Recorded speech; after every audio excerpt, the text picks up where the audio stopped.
So, guys, I'm here today to tell you a little bit of a sad story about somebody that I knew back in 2022 that took his own life. Uh, he was in the army and he was 42 and he got diagnosed with stage 4 cancer. For him, this was a real big shock. It was a shock for everybody, in fact, around him, like his family and his girlfriend and everything.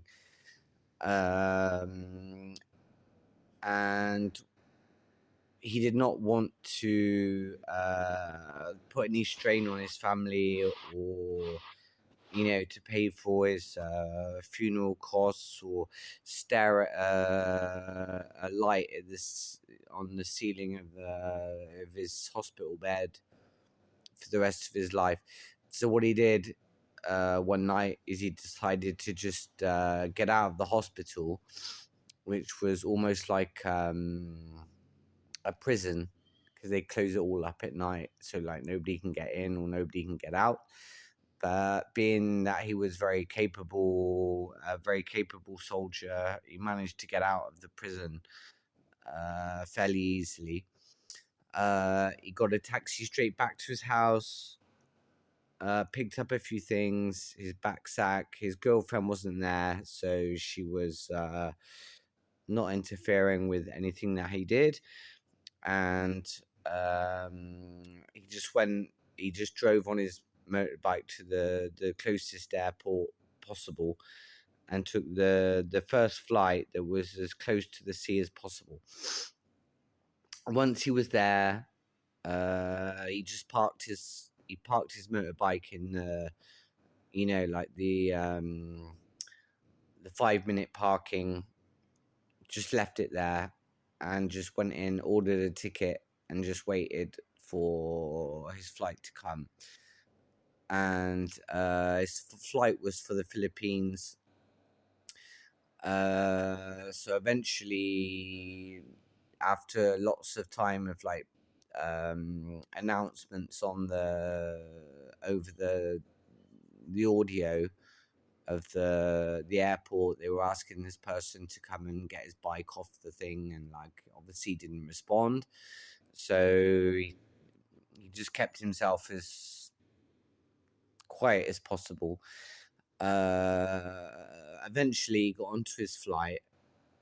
He booked on first class because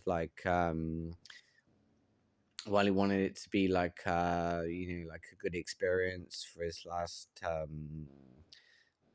last moments, I guess. And so he took a first class flight to the Filipino International Airport, and once he got off, he spent the night there and spent the night with a Filipino girl, because this is what he always wanted to do, because he was bored with his girlfriend, I guess. I don't know. Anyway, this is the story that I heard from police or whatever. And the next day he headed on taxi straight to the nearest touristic port, where there were charters where you could go out for the day on the boat and enjoy the views and things.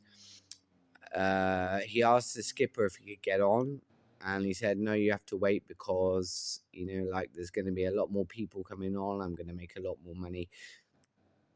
So the guy just gave him a lot of money just to take him on his own. The skipper didn't really disagree.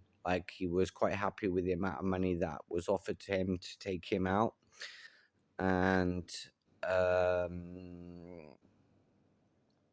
so off they went.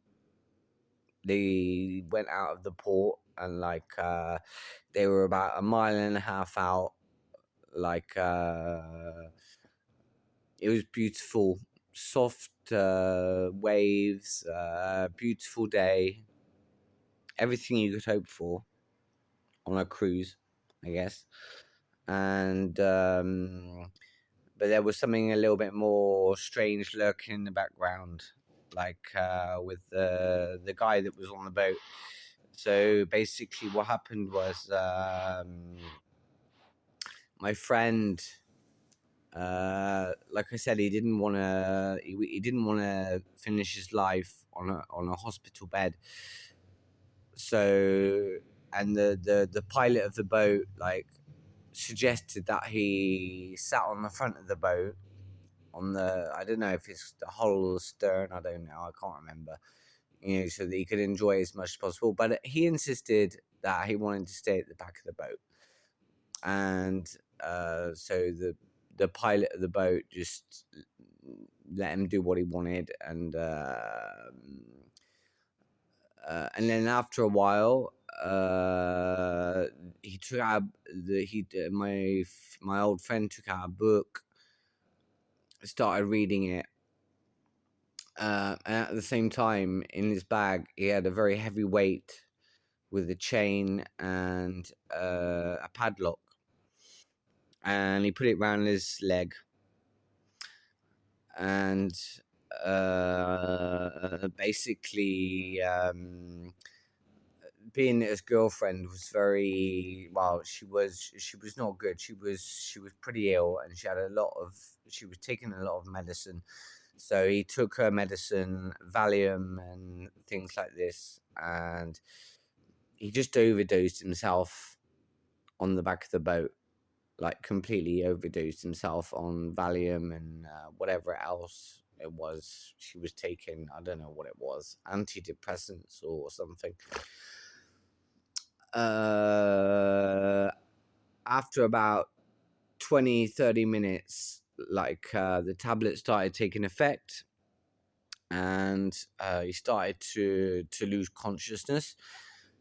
So he took the weight out of his bag with the chain around his ankle, and he dropped into the sea, and it just took him straight down. Like there was like nothing anyone could do. The skipper heard the splash, and he went back to see what if there was anything there. And the only thing that was left there was his rucksack with his very, very few belongings that he took with him to get around, like his wallet and his cards and things. The next thing the skipper did was immediately take the coordinates of where the event happened. Emergency services arrived fairly quickly, as it was a long way out. They searched the area for hours, and they didn't find anything, and they just presumed that he drowned, and that was it. When the news got back to the family, they were adamant to find his body, and they wanted to at least give him a service, get him back home, and give him a proper send off. So what they did was the military wanted to do it, but there was not really any equipment in the area for them to do this. So the family hired divers to go down and try and find anything that was left of him to bring home. All they found was the chain, the heavy weight, some of his jewelry, his watch, and that was it. And a shoe that was like bitten in half with a lot of blood on it, which only leads to, well, this is what the police say. This is the only thing that could happen if he was just attacked by sharks, and that was it. After this, they called off the search. They brought back all the evidence that they possibly could, and he was declared. It was declared like that he suicided himself, well, that he unalived himself, and it left a big hole in my life, in his family's life, and but I don't know. I mean, when I think about it, I mean, what is the best way to go if you got like a cancer that you know that's going to kill you? Would you want to stare at just the ceiling of a hospital waiting room, or would you rather do something like this? Leave your comments. I'd be interested to know. But it's a very intriguing story, very heart wrenching, and I don't know. I don't know if he did the right thing or not, but he was gonna die anyway. So like, he just took the option that was probably the most peaceful, rather than just being pumped with drugs every day, like to keep him alive. And this is how he decided to end his life. It's a real shame because he was a great guy, and I don't know. But anyway, it was a long time ago, and and since this happened, I've been researching a lot more things, weird things that have happened to people. So subscribe and comment if you want, and I'll keep trying to upload videos as much as I can about all the strange experiences that I've had, to you guys, so that you can listen to them. I'm not really into making like putting videos into my like videos or photos into my stuff. I just want to talk to you face to face, just me, without any stupid pictures or videos or whatever. But that's just my choice. But like, anyway, like and subscribe if this story interests you, or if you want to know anything else about it, then just leave a comment, and I'll get back to you. Okay, thanks for listening.